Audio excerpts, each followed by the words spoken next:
Good morning, Captain. Thank you for joining us today. We would like to know more about your leadership, technical expertise, and vision for commanding a container vessel. Good morning. Thank you for the opportunity. I have extensive experience in maritime operations, navigation, and crew management. My career has been dedicated to ensuring safe voyages, efficient cargo handling, and maintaining high standards of professionalism on board. I am eager to contribute my skills and leadership to your company. How do you define the role of a captain on a container ship? The captain is the ultimate authority on board, responsible for the safety of the crew, vessel, cargo, and environment. My role is to lead by example, enforce regulations, make critical decisions, and ensure smooth coordination between departments. How do you motivate a multinational crew? I motivate by respecting cultural differences, maintaining open communication, and recognizing individual contributions. I encourage teamwork through regular meetings, fair treatment, and by fostering a culture of trust and professionalism.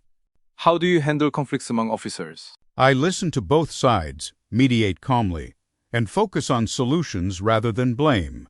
If necessary, I implement corrective measures while ensuring fairness and maintaining discipline. What is your leadership style? My leadership style is firm but supportive. I set clear expectations, provide guidance, and empower officers to take responsibility. I believe in accountability combined with mentorship. How do you ensure discipline on board?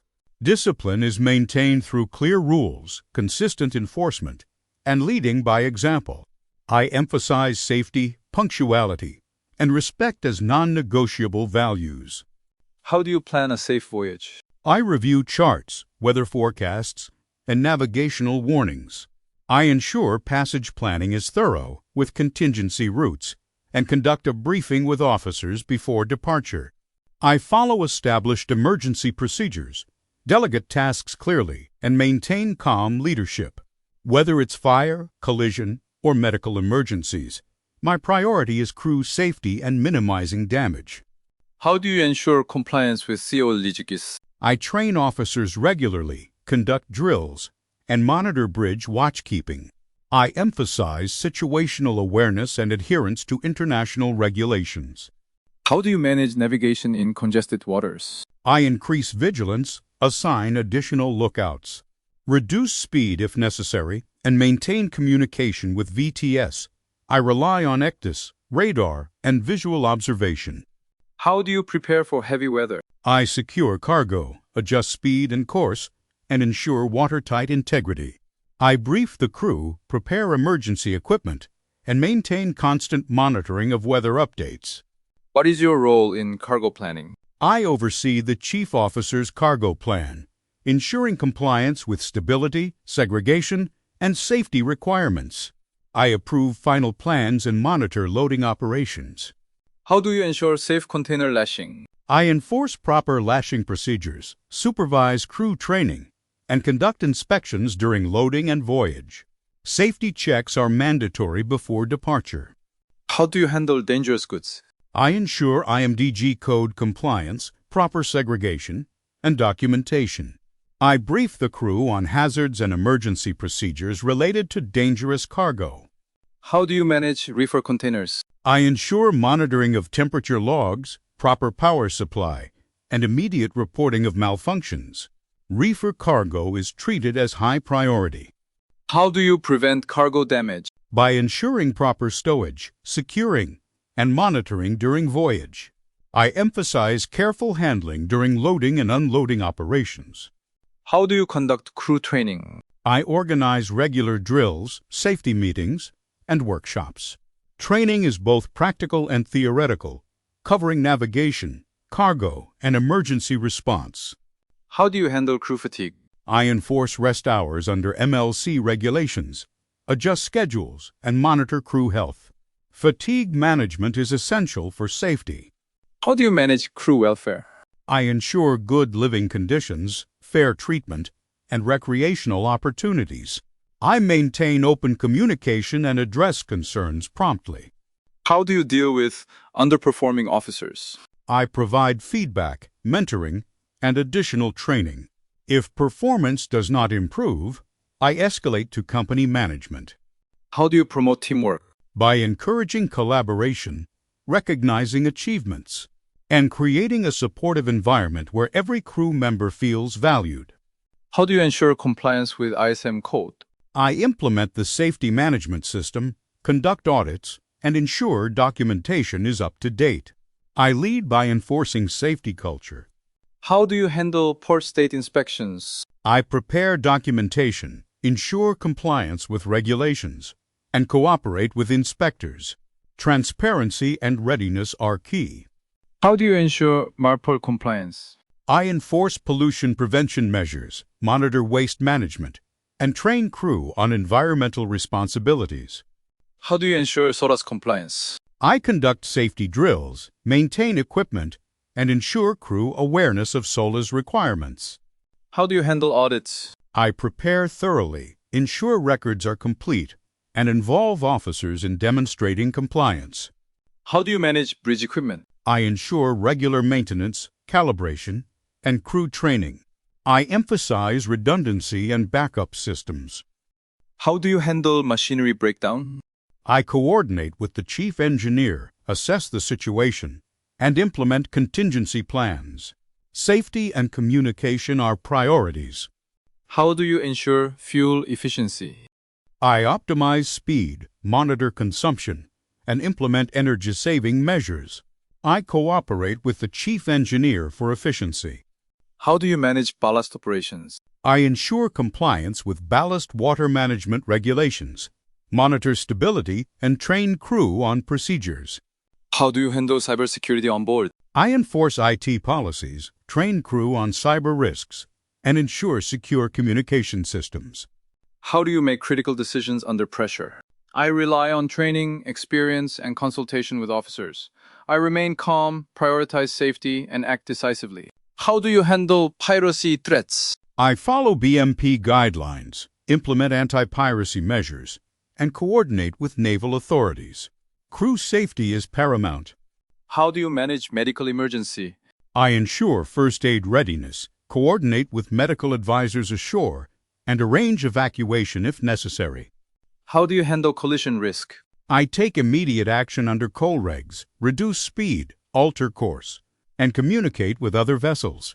How do you handle grounding incidents? I assess damage, ensure crew safety, and coordinate with authorities for salvage operations. How do you communicate with shore management? I maintain regular reports, transparent communication, and immediate updates during incidents. How do you handle charter requirements? I ensure compliance with charter party agreements, cargo schedules, and operational efficiency. How do you manage relations with port authorities? I maintain professionalism, provide accurate documentation, and cooperate fully during operations. How do you report incidents? I prepare detailed reports, ensure accuracy, and submit promptly to company and authorities. How do you represent the company as captain? I act as an ambassador, maintaining professionalism, safety, and efficiency to uphold the company's reputation.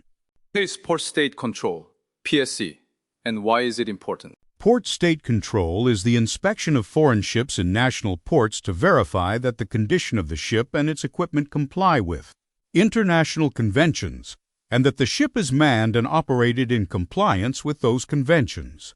It is important because it acts as a safety net to catch substandard ships that may pose risks to crew, cargo, passengers, and the environment. PSC ensures fair competition among shipping companies by preventing unsafe or poorly maintained vessels from operating. Which international conventions are most relevant to PSC inspections? The most relevant conventions include SOLA's Safety of Life at Sea, MARPOL Marine Pollution, STCW Standards of Training, Certification and Watchkeeping, MLC Maritime Labor Convention, and ISM Code International Safety Management. Each of these conventions addresses critical aspects of ship safety, environmental protection, crew welfare, and operational management. PSC officers use these conventions as benchmarks during inspections. What documents are typically checked during a PSC inspection? PSC officers usually check certificates such as the Safety Management Certificate SMC, International Ship Security Certificate ISSC, International Oil Pollution Prevention Certificate IOPP, Load Line Certificate, crew certificates of competency, and records of drills and maintenance. They also review logbooks, safety manuals, and records of compliance with MARPL requirements like oil record books and garbage management plans. How should a captain prepare the crew for a PSC inspection? Preparation involves conducting internal audits, ensuring all certificates are valid and up to date, and briefing the crew on possible questions. Crew should be familiar with emergency procedures, drills, and their specific duties. The captain should emphasize professionalism, clear communication, and readiness to demonstrate compliance. A well-prepared crew reflects strong management and reduces the risk of deficiencies being noted. What are the most common deficiencies found during PSC inspections? Common deficiencies include expired certificates, malfunctioning safety equipment such as lifeboats, fire extinguishers, or alarms, poor maintenance of machinery, inadequate crew training, and improper waste management. Other frequent issues are related to crew welfare, such as insufficient rest hours or poor living conditions. These deficiencies can lead to detention if they pose serious risks. What happens if a ship is detained by PSC? If a ship is detained, it means serious deficiencies were found that compromise safety or environmental protection. The vessel cannot leave port until corrective actions are taken and verified. Detention can cause delays, financial losses, reputational damage, and even contractual penalties.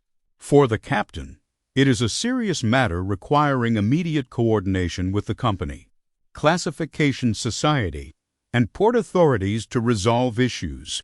How should a captain respond if PSC officers find minor deficiencies? The captain should acknowledge the findings respectfully, provide explanations if necessary, and commit to immediate corrective action. Minor deficiencies should be rectified quickly, and records of corrective measures should be documented. A cooperative attitude and transparency often result in a smoother inspection process and demonstrate professionalism. What is the impact of repeated PSC deficiencies on a shipping company? Repeated deficiencies can place the company on a blacklist under regional agreements like the Paris MO or Tokyo MO. This means ships from that company will face more frequent and stricter inspections, leading to delays and higher operational costs. It can also damage the company's reputation and affect charter opportunities. Therefore, consistent compliance is essential for long-term success. How do you handle a main engine failure at sea? In case of main engine failure, I immediately assess the situation with the chief engineer. Safety of the vessel is prioritized by reducing speed or anchoring if possible. Engineers conduct diagnostics on fuel supply, lubrication, cooling, and control systems. I maintain communication with shore management and nearby vessels, informing them of the situation. Contingency plans include using auxiliary engines or tugs if necessary. Crew are briefed on emergency procedures, and navigation adjustments are made to avoid hazards. Documentation of the incident and corrective measures is essential for future prevention. How do you ensure proper functioning of firefighting systems? Firefighting systems include fixed installations like CO systems, foam systems, and sprinklers, as well as portable extinguishers. I ensure regular inspections, hydrostatic testing of cylinders, and proper signage.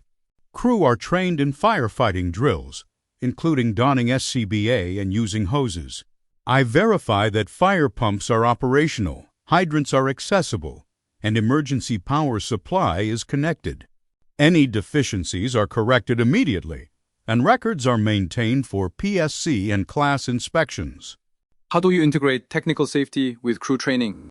Technical safety is effective only when crew are trained to operate systems correctly. I conduct regular drills covering fire, flooding, blackout, and abandoned ship scenarios. Crew are trained to operate emergency equipment, follow lockout, tagout procedures, and respond to alarms. I emphasize practical training, ensuring crew can handle real-life situations. Safety culture is reinforced through meetings, posters, and recognition of good practices. This integration ensures both technical readiness and human preparedness.